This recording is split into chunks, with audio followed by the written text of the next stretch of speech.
Saudi আরবের মক্কায় নকল সোনার বার দিয়ে প্রতারণার অভিযোগে ১০ জন প্রবাসীকে গ্রেপ্তার করেছে স্থানীয় পুলিশ। এ বিষয়ে মধ্যপ্রাচ্য ভিত্তিক সংবাদ মাধ্যম গলফ নিউজ একটি প্রতিবেদন প্রকাশ করেছে। প্রতিবেদনে বলা হয়, এই চক্রটি প্রথমে আসল সোনার বার দেখিয়ে ভুক্তভোগীদের বিশ্বাস অর্জন করত।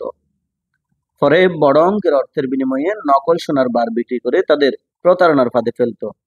স্থানীয় পুলিশের তথ্য অনুযায়ী এই চক্রটি অন্তত ৩১টি প্রতারণার সঙ্গে জড়িত এবং প্রায় ৩০ লাখ রিয়াল ভুক্তভোগীদের কাছ থেকে হাতিয়ে নিয়েছে। গ্রেপ্তারের সময় অভিযুক্তদের কাছ থেকে ১০টি আসল সোনার বার উদ্ধার করা হয়েছে। মক্কা পুলিশ জানিয়েছে, এই প্রতারণা চক্রের বিরুদ্ধে বিস্তারিত তদন্ত শুরু হয়েছে। অপরাধীদের কঠোর শাস্তির মুখোমুখি করার প্রস্তুতি নিচ্ছে আইনশৃঙ্খলা রক্ষাকারী বাহিনী। এই ঘটনার সাথে যারা জড়িত সকলেই পাকিস্তানের নাগরিক। এই ঘটনা সৌদি আরবে প্রবাসীদের সতর্কতার প্রয়োজনীয়তা আরও একবার সামনে এনেছে।